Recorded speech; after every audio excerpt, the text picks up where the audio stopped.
به چه کار خفنی.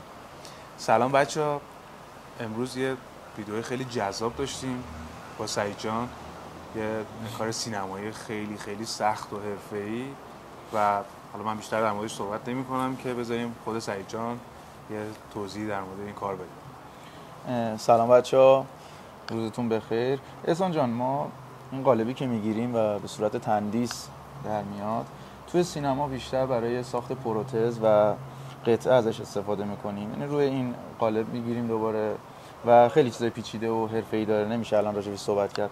ولی یه استفاده دیگه‌ای که این تندیس داره برای زندگی شخصیه. خیلی از دوستا هستن، مراجعه کننده هستن که دوست دارن یه یادگاری از عزیزانشون داشته باشن که همیشه موندگار باشه، پدر، مادر، فرزندشون، فرق نمیکنه. هم به صورت جنس گچی، هم به صورت جنس سیلیکونی که مثل گوشت خودمون طبیعی و خیلی جذابه. جدای از این ما میتونیم تندیس دست، پا برای نوزاد بگیریم و یادگاری بمونه برای همیشه. اون سیلیکونه یه حالتیه که دقیقا مثل حالت خود بدن میمونه، درسته؟ بله. یعنی لمسش میکنی کاملا مثل گوشته، میتونی بگیری باش بازی کنی، بینیو بگیری قشنگ تکون میخوره، کاملا مثل صورت، حست خیلی طبیعی. چقدر عالی.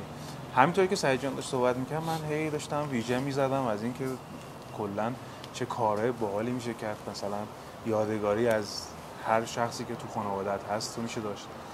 واقعا خیلی لاین خیلی جذابیه. من خیلی دوست داشتم، صفر تا صد کارا دیدیم. حالا امیدوارم که شما خوشتون اومده باشه.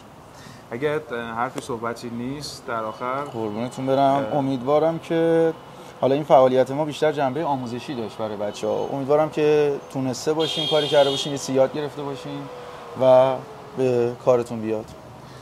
خیلی عالی.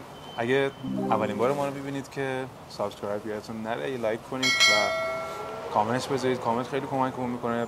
محدودیتی نداریم. حالا ما یه تیم خیلی خوبی هستیم که توی بحث استایل، زیبایی و خودگیریم میتونیم بهترین کارها ارائه بدیم. هر چیزی که دوست دارید و حالا چه این کارا هستید چه نیستید کامنت کنید، ما حتما ویدیوهاشو میسازیم. تا ویدیو بعدی، خدا نگهدار. خدا نگهدار.